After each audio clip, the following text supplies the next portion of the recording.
As Magda Newman prepared to welcome her firstborn, she labored for almost 17 hours before giving birth. After such a long and tiring labor, she wanted nothing more than to hold her son. To her surprise, doctors held off showing her the newborn, and instead of seeing her son, she saw looks of horror on the medical team's faces. "What's going on here?" Magda asked. She couldn't hear her son cry, and it was making her worried that something had happened to him. Instead of bringing her son to her for some skin-to-skin contact, they took him to a back room where more and more people began to rush in. Magda was left alone in a room filled with deafening silence. The worst thoughts began to flood Magda's mind, and at one point she thought her baby was dead because nobody wanted to tell her what was happening. "What's going on? I want to see the baby." Magda asked the doctors once more, however they wouldn't give her an answer as they continued to examine her son. While Magda was left anxious, the doctors decided to first inform her husband Russell Newman about what was going on. Instead of congratulating him on the baby, he brought out a textbook. They showed him a page about Treacher-Collins syndrome with an image of a teenager with the condition. It was a rare congenital craniofacial disorder that affected only 1 in 50,000 people in the United States. "That's gonna be my kid?" Russell couldn't help but ask. The condition didn't appear on any of Magda's prenatal scans, and it took them by absolute surprise. Aside from the baby's craniofacial disorder, he also wasn't breathing. The doctors did everything they could to save the little man. When Magda finally saw her son, she couldn't believe her eyes. He had no cheekbones and no upper and lower eyelids, just completely disfigured.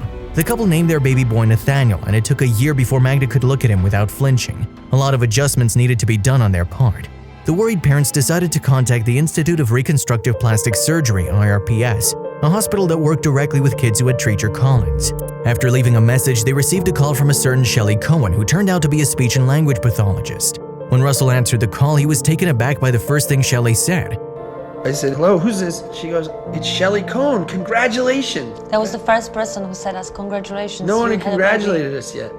While Shelley was the very first person to congratulate Magda and Russell on their baby boy, Russell wasn't in a celebratory mood. And this woman, Shelley, she goes, "Hey, Mr. Newman, you had a baby boy, I heard. That's wonderful." And I remember going, "Are you freaking nuts?" But before he could say anything else, Shirley assured him their son would live a long, beautiful life. He held on to that statement, and it gave him hope. After a short while, Nathaniel was transferred to NYU Langone, where he stayed for an entire month. Throughout his stay there, the nurses could tell how devastated his parents were. Magda and Russell needed all the encouragement they could get. They were devastated, hopeless, and full of fear until the day they found themselves watching the Grammys at the hospital. On the television screen was Christina Aguilera singing her song Beautiful. At that moment, the couple believed the singer was singing directly to them.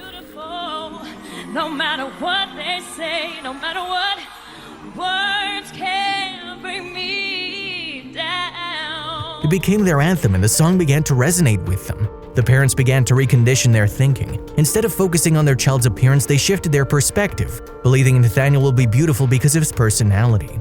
After the empowering message from Christina, Russell and Magda headed down to the NICU to see their son. It was then that they held him for the first time. Magda recalled, "I almost cried every day. Every single time I looked at him, I couldn't believe it's my child. I couldn't believe it."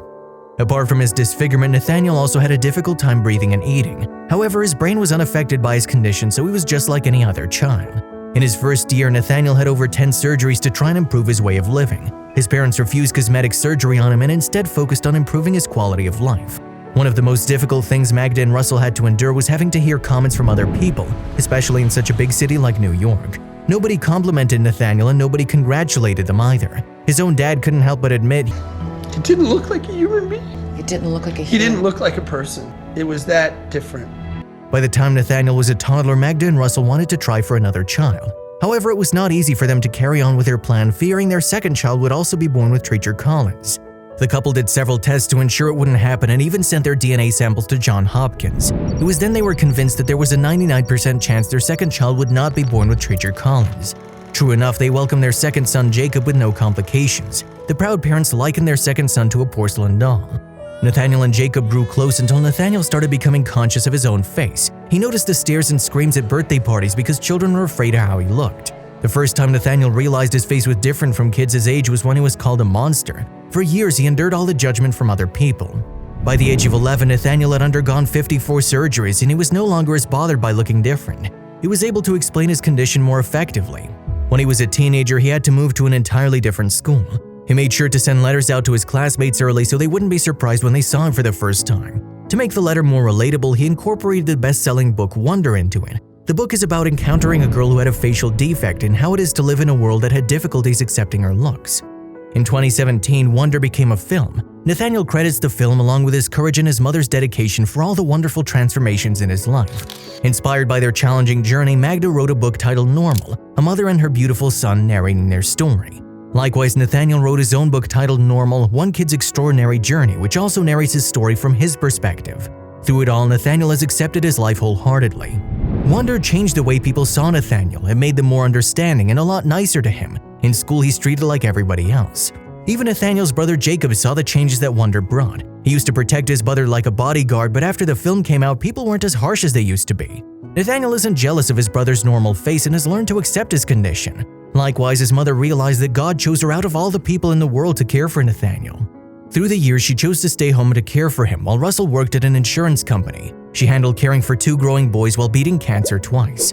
The Newmans leaned on each other to get through all their medical difficulties. Now, Nathaniel is proud to say he isn't normal, but neither is anybody else. If we were all normal, we'd all have to be the same, he concluded. His parents have remained his backbone through the years, and they're proud to continue supporting him in his quest for a normal life. With so much support from his condition nowadays, it hasn't been difficult for him to do just that.